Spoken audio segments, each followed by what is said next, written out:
Hola a todos, en este vídeo vamos a explicar un poco de teoría sobre el método de las vistas. Este método nos va a servir para representar objetos tridimensionales. Bueno, lo primero de todo, ¿qué es el método de las vistas?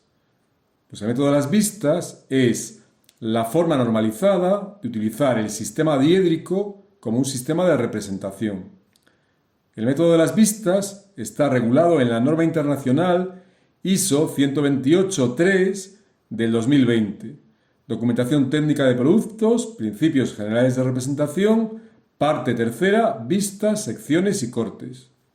Esta norma ha sido ratificada por AENOR, la Asociación Española de Normalización y Certificación, y su versión española es la norma, con el mismo nombre, UNE ISO 128.3 del 2020. El método de las vistas es el sistema de representación más empleado en el mundo del dibujo técnico. Nosotros vamos a verlo con un ejemplo. Imaginaros que queremos representar este objeto tridimensional en una hoja de papel. Lo primero que debemos hacer es elegir una de las caras del objeto, que vamos a considerar como vista principal, por así decirlo. Esta cara será, en principio, la que nosotros queramos. Normalmente se suele elegir la más representativa o, si queréis, la que consideramos más importante. Por ejemplo, imaginar que elegimos esta cara de aquí como vista principal. Nosotros, como observadores, nos vamos a situar frente a esa cara del objeto y a continuación vamos a colocar un plano de proyección al que denominamos plano vertical de proyección detrás del objeto de forma que éste se sitúe entre el plano de proyección y el observador. Y ahora ya podemos realizar la proyección del objeto sobre este plano. Recordar que en sistema diédrico empleamos la proyección cilíndrica ortogonal. Si hacemos esto, obtenemos una vista, de ahí el nombre del método, una vista del objeto que vamos a denominar vista de frente o alzado. Además del alzado, el método define otras 5 vistas principales normalizadas. La denominación y la posición de estas vistas va a depender de qué cara del objeto hayamos elegido como alzado. Vamos a verlas una por una. Si desde la posición del alzado nos movemos hasta la parte superior del objeto y lo observamos desde ahí, tendremos la denominada vista superior o planta. Para proyectar la planta del objeto tenemos que añadir un segundo plano de proyección paralelo a la cara superior y por tanto perpendicular al plano vertical de proyección. A este plano normalmente lo denominaremos plano horizontal de proyección. Ahora ya podemos proyectar la planta. Nuevamente, desde la posición del alzado, podemos irnos a la izquierda o a la derecha del objeto para obtener 2 proyecciones más. Supongamos que nos vamos a la parte izquierda del objeto, siempre desde la posición del alzado. Lo que vemos aquí se proyectará en un plano perpendicular a los 2 anteriores, denominado plano de perfil, y la proyección obtenida se denominará vista lateral izquierda o perfil izquierdo. Vamos a pararnos un poco aquí. Si os fijáis, tenemos 3 planos, o si queréis 3 hojas de papel, cada una de ellas con una proyección. Para juntarlo todo en un solo plano, que es nuestro objetivo, vamos a suponer que los planos están articulados en sus rectas intersección.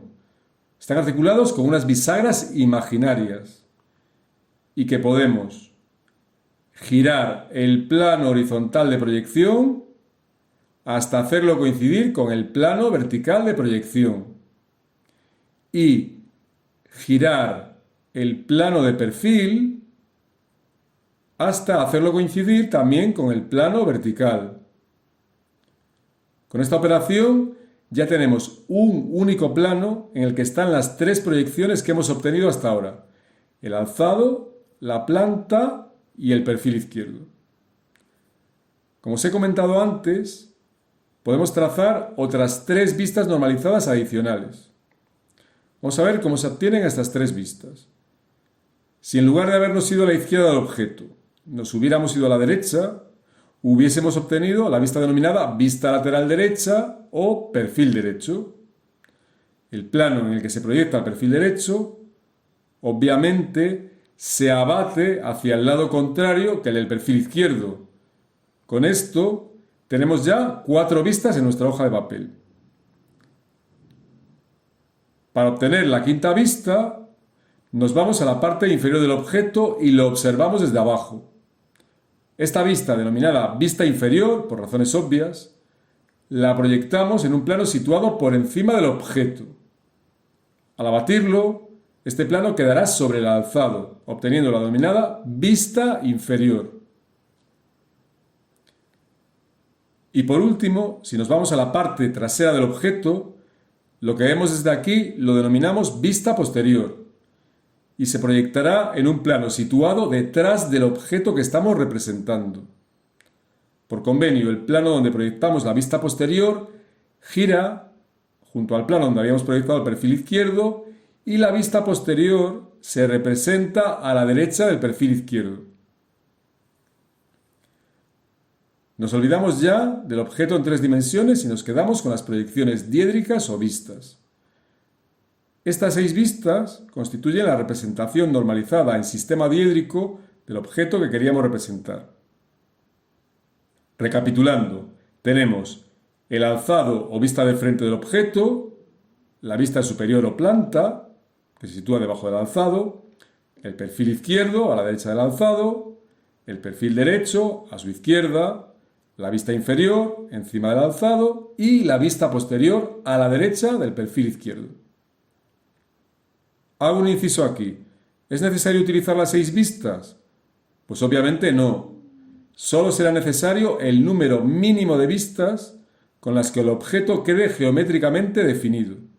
Algunas veces nos bastará simplemente con 2 vistas, normalmente el alzado y la planta. Otras veces será necesario añadir una tercera vista, casi siempre uno de los perfiles. Y solo en algunas ocasiones deberemos recurrir a más de 3 vistas. Es decir, el número de vistas necesarias dependerá de la complejidad del objeto a representar y obviamente de lo que considere el diseñador que es necesario para que la persona que vaya a utilizar el plano lo interprete correctamente. El método que hemos explicado hasta ahora se denomina método de representación del primer diedro. Antiguamente se denominaba método europeo. Existe otra forma de colocar las vistas denominada método de representación del tercer diedro o antiguamente método americano. El método de representación del tercer diedro se basa en colocar los planos de proyección entre el objeto y el observador, a diferencia del método del primer diedro, donde era el objeto a representar el que quedaba entre el plano de proyección y el observador. No vamos a hacer todo el desarrollo espacial para ver dónde quedan las vistas al abatir los planos. Solo deciros que a efectos prácticos, en el método de representación del tercer diedro, las vistas son exactamente las mismas que en el método del primer diedro. Lo que varía es su posición. Simplemente el alzado y la vista posterior se quedan donde estaban. Los perfiles intercambian su posición. El perfil izquierdo se va a la izquierda del alzado y el perfil derecho a la derecha. Y la planta intercambia su posición con la vista inferior, es decir, la planta queda encima del alzado y la vista inferior debajo. Para distinguir cuándo estamos usando este método u otro, en los planos se suele poner este símbolo gráfico normalmente en el cuadro de rotulación o cajetín. El símbolo corresponde al alzado y a uno de los perfiles de un tronco de cono. Si estamos usando el método del primer diedro, el perfil izquierdo quedaría a la derecha del alzado, mientras que si estamos empleando el método del tercer diedro, el perfil izquierdo iría a la izquierda del alzado. Por último, me gustaría comentar algunas cosas a las que debemos prestar atención y que suelen ser útiles a la hora de trazar las vistas de un objeto. Lo primero, fijaros en que las 6 vistas son simétricas 2 a 2. Es decir, el alzado es simétrico respecto a la vista posterior. La planta es simétrica con respecto a la vista inferior y los perfiles también son simétricos. Todas las líneas que haya en una vista tienen que estar en su vista simétrica. Pensar que si observamos un objeto transparente desde delante lo vemos igual que desde detrás, y lo mismo de arriba a abajo, izquierda a derecha, etc. Así pues, si por ejemplo tenemos dibujado el perfil izquierdo, será inmediato dibujar el perfil derecho sin más que trazar el simétrico. Solo debemos prestar atención a que alguna de las líneas de una de las vistas puede ser línea oculta en su simétrica y viceversa.